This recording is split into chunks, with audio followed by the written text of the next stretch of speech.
I'm awake. Look, I'm awake. I'm totally awake. I'm not sleeping. Holy fuck, do I want to sleep though? Let me tell you a little something about that. Mainly because it's colder than a son of a hooer right now. Feels like minus 38. Lovely. That extreme cold warning, I've been on my phone now for 2 days straight. Yup. Gonna suck. What I find funny is, like last year they never put extreme cold warning and we got these weathers. I don't know why this year it feels worse. Probably because of the way they're advertising it, for frig's sakes. You know what something smokers have over us vapors? You can smoke in minus 40. Yup. You'll freeze your tits off, but you can smoke at minus 40. It's really hard to use an e-dart at minus 40. You want to know why? Because when vegetable glycerin gets cold, it gets thick like syrup. When it gets thick like syrup, it doesn't wick well. When it doesn't wick well, you get canthal. Delicious. Just watching Marcel St. Jean's video, and frig's sakes, I wish I had my quad still, or my trike. That's pretty cool. Friggin' three-wheeler with a tread system and a ski on the front. That is brilliant. I need a friggin' coffee. This is ridiculous. It's so friggin' cold out. Maybe some hot beverage in my body will make my friggin' body warm up. It's friggin' freezing out here. Probably don't even have any fucking running water in my tap. No, I do. Yes, I do. Never mind. I take it back. I do. But holy shit. Like, I put the weather stripping in this door. You guys saw that on a previous video. But there's something I got to do across the base, I guess, because there's still a lot of fucking cold coming in right now. Like, a lot of cold. You can really feel it in this room. So what I was thinking of grabbing that oil heater, putting it in the entrance room, and using this as a way to heat that room, because holy fuck does it sucks in there right now. Like, it really sucks in there. So I'm just going to grab this and bring it in there. Frig it. Let's just grab this and we'll bring it in the other room. Then we'll see if we can set it up somewhere. Just going to leave that there for now. Got it plugged in, turned on. We'll see if this heats up the house a bit. Or at least helps with the nonsense in that room. Because if I can get that room to heat up, then the rest of this house should follow suit. It's a good thing I didn't put this door back on and close it, because if I did, everything in there would have froze, for frig's sakes. I just started the car. Of course, it started like a champ because it's plugged in. Fuck, I hope it works tonight when I get off work at midnight. It's just, it gets really cold out and the car just doesn't want to go. But my buddy Bernie mentioned something about rugging the throttle during the start because it cuts off, it acts as a fuel shutoff. And so he said if that happens again, and that's what I did at the on Saturday at the Hortons when she fucking quit. I basically rugged the throttle and it worked. So I never even thought about that, but whatever. That's gonna be friggin' awesome. Hopefully tonight's a good night and not crazy and we have full staff and we're not short staffed like last night, because that would suck big times. Big friggin' times. Well, before I go to work, I gotta stop off and get some gasoline for the car because she's empty. Somebody's a super sleepy kitty. She didn't even friggin' twitch when I filmed her. And yeah, so I wonder if this thing warmed up any. It smells like burning. Because all the dust is burning off of it. But there's heat coming off of it, so that's a good sign. That's a good sign, probably. The door is not getting hot, but I'm still going to move it away a bit from the door. And just let that radiate, and hopefully it helps heat up this room a little bit, because my goodness, it's friggin' cold in here, eh, buddy? Yeah, it is. It's freaking cold. I don't think I have any insulation in my walls, to be honest with you. I think it all fell to the bottom. And like, because the amount of cold I'm getting standing right here, and it feels like it's coming from right there. So, I don't know if you can buy something for the bottom of the door. I'm going to have to talk to Dad about that. Maybe you can. And I just need to replace mine. Because like, if you look, there's like a piece of rubber there. So maybe I just buy another piece of rubber like that and fucking stab her in. And Bob's my uncle. Hey, Bobby. One absolute bonus to feeding Oreo in his crate is every time his bowl's empty, it's always in the back corner, right? Because I think he licks it, pushes it around. I had that bowl sitting outside his crate and he did that. Every time it came to feeding time, it would be a game of where the frig did Oreo put his bowl today, right? Right, buddy? You like to lick the bottom of the bowl and get every last ounce of powder out of it, eh? You love that kind. Yeah, you do. Brought my gloves because if I gotta fuel up in the cold, I don't want to get frostbite, frig sakes. Alright, let's go get some gas. Holy shit, I can barely fit friggin' $40 into it. I can only fit $39. That's hardcore, probably. Okay, let's get the frig out of here. Get this shift over with. Here's hoping they fixed every damn outage last night, but chances are they probably didn't. Probably didn't. Yeah, 39 bucks in gas gave me a full tank, so hopefully the next time I fill up it's not minus freaking cold out, because holy crap, that's freaking brutal, people. Brutal, the weather. Only room at home I'm comfortable in is the one with all my computers, because those things generate about 1,000 megawatts of heat. That's why I wanted to do that thing where I pump the air from upstairs downstairs and vice versa and recycle it, because I can get some serious heat out of that room upstairs to heat the whole freaking house pretty much while I'm working. Especially if I'm doing video editing, then the heat gets a little hotter. You know, computers are working a little harder. A little harder. A little harder. So I was chatting with Mike at the vape store there on friggin' Facebook there, and he's telling me he got his order of the Aspire Atlantis and his E-Leaf order and some other, I can't remember what else he got. He wants me to come in, but I didn't want to go in today because, oh fuck, she's just too cold for this nonsense, you know what I'm saying? Like, he's gonna go to work, get this shift over with, and go home and freaking collapse. Anybody's out sledding today, man, I hope you guys dress like ridiculously warm, because traveling at 80 kilometers an hour, any exposed skin is gonna get frostbitten probably within seconds. Like, it's freaking brutal out there. I'm probably gonna park in the back again like I did yesterday.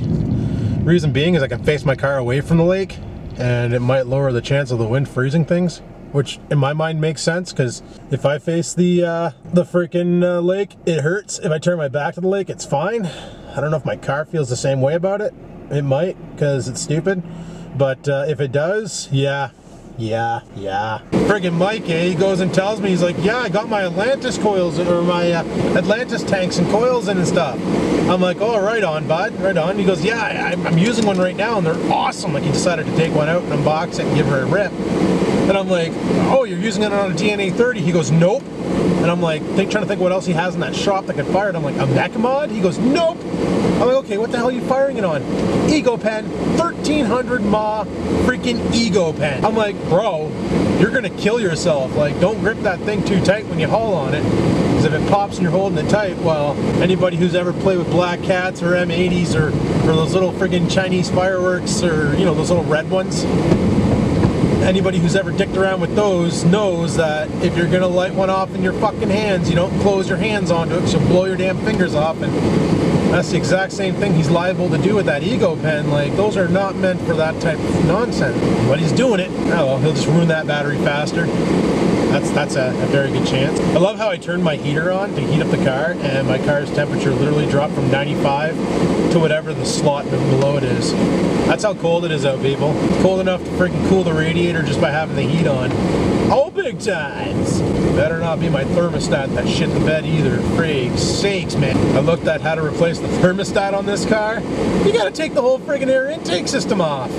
Not easy. It's like on the Trans Am, it was right there. On the Ford Focus, it was right there. On this car here, it's like around back and around the corner and to the left of it. Like, it's, I don't know what GM was thinking. Like, any serviceable parts on a car should be easily accessible and easily removable. Anything you know goes over the duration of the car should be easily accessible and easily replaceable, so that you don't have to pay a mechanic 2 hours worth of labor in order to change a $15 part. Like, that's ridiculous. It's like they're building these cars so that mechanics can get paid and put their kids through college. You know what I'm saying? And to me, that's not freaking right one bit. Like, that's not good practice. And it's not just the GMs that I'm ripping on, it's like all cars. Well, I'm gonna rip on another GM product, the Cadillac, same thing. You know, I've never seen under the hood of the Caravan. I don't know where its rad hose is, or its thermostat is, or any of its nonsense is, but you know, that'd be like building a car with an air filter, but in order to change the air filter, you gotta remove the front tire and wheel well housing. Oh wait, Dodge already did that with batteries. I apologize. But like, it's stupid things like that, like parts that you know are gonna fail, like parts that aren't supposed to fail but could if they're factory defects. Yeah, I can understand hiding those away, not a big deal. Like, if you don't expect them to fail, But things like batteries and air filters and oil filters and things that get changed on maintenance cycles should be simple to get to and simple to release. Like the whole idea of making your wheel bearing into a hub and selling you the whole hub assembly, yeah, it's more expensive than buying just the bearing, but try getting someone to press that fucker in for you, right? So that kind of makes sense. But this whole nonsense of parts that should need replacing over time and burying them, that's not right. Like for instance, the spark plugs on this car, in order to do the rear ones, apparently from what I read on, or what I watched on a video, is if you're really dainty and you're pretty friggin' agile and stuff with your hands, you could probably pull it off, but otherwise you gotta like disconnect this friggin' linkage down in the underwards, and you gotta drop the engine. Like you gotta make the engine fall, and then you can get to the back and change the plugs. Like whose bright idea was that?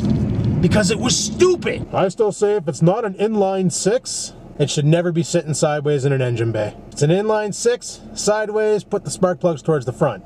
If it's a V6, you put that thing friggin' like vertical so that the drive is out the arse end, and just redesign your transaxle to hook up to that. Like if that's what you want to do. But no. Let's put her sideways and make her a pain in the arse to change your plugs out.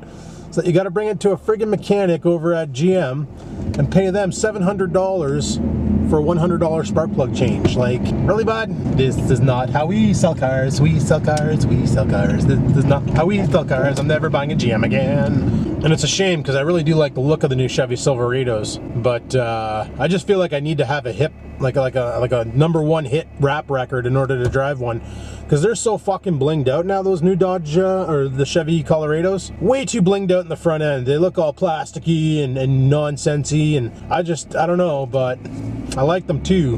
But yeah, I don't know. All I know is my next vehicle, I want to make sure it doesn't have proprietary anything on it. Like these windshield wipers. I checked Walmart, I checked Crappy Tire. I can't find a single set of universal wipers that are universal for 05 G6. And they're like, oh, you may have to go to the factory for that. Like I'm explaining the clip to the guy and how the way it works, and he goes, oh yeah, he goes, you may have to go to GM and buy their wipers for your car. And I'm thinking, fuck, like last time I went there, they charged me 40 bucks a blade, like $80 plus tax, you know, $100. You can now clean your window unless you pull a boner and fucking freeze your windshield wipers to your window and then go to lift them and rip the rubber right off, and well, now you're out 80 bucks, bud. Thanks for coming out, GG, you know? Like that's the stupidest setup I've ever seen for a wiper system, was being proprietary. Lots of the dick at Canadian Tire City, because I gotta go. But I'm gonna check Fleabay tonight there and see about getting some friggin' Fleabay wipers, I guess. I don't know. All I know is these wipers have a stupid setup. I miss my old Ford when it had this this hoop, you know? And it had a notch on the bottom half. It looked like a candy cane kinda. It had a notch, and all you did was you put the piece of plastic to match up with your car into the wiper, and then you just slid it over top of the hoop and clipped into place, and there you go. You got wipers again. Friggin' rights, you know? You only spent $23 on wipers, not $100. Like General Motors charging $39.95 for a freaking wiper blade. Like, I don't know what kind of glue they're huffing, but they probably shouldn't. They probably should quit that like yesterday, because frig sakes, expensive. Who the frick can afford to replace wipers all the time at $100 a pop? It's almost like you need to have a real job when you're driving a General Motors. More of a real job than when you're driving a BMW. But I'm not going to park in the front like I normally do. Oh, for frig's sakes. I'm going to park back here. Well, yeah, I got a whole bunch of friggin' ice caked up in my wheel well right now, eh? So, as I turn my car, it makes great sounds. It's banging into that, and I can't break it off. It's friggin' frozen there. Stiff. All I gotta say is they sure don't build them like they used to, eh? That's a fact. They sure don't build them like they used to.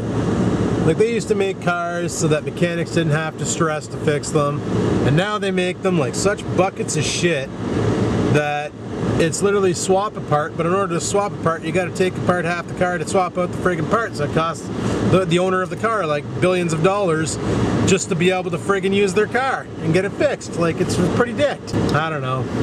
What do you guys think? Leave a comment if you think the way the cars are being built nowadays is stupid. And let me know what you think about my little rant about the stupidity of placements of replaceable parts in cars nowadays. Especially Dodge with jamming a battery in the wheel well. What were they thinking? When your temperature matches your friggin' car's economy, there's a problem here. My goodness. Probably doesn't help that I let it start and run for a bit in the morning, eh? And heat up before I come to work in the morning. It's totally the afternoon, Adam. Smarten up. But I think that's about all I got for today, people. I'm gonna call her quits for now and get in there and get this shitty shift over with, and then tonight after work, maybe I'm gonna film some commenting on comments, depending on how I feel after I get out of this fucking hellhole, and then go from there. So it is what it is. So thanks for watching my video. Hopefully you enjoyed it. If you did, click that like button. Any questions, comments, concerns, throw them down below, because they could be used in an episode of commenting on comments. I am still collecting comments. I haven't shot any commenting on comments, which I'm gonna try and do tonight to get some up and get some comments answered, because people like that kind. Well, 700 people like that kind out of 7,000. But it is what it is, you know. And people who enjoy it, that's why I do it. And the people who don't enjoy it, they don't need to watch it. It's just how she goes. But thanks for watching my shit. Hopefully you enjoyed it. Click the like button, leave a comment, and until next time, people, keep on vlogging.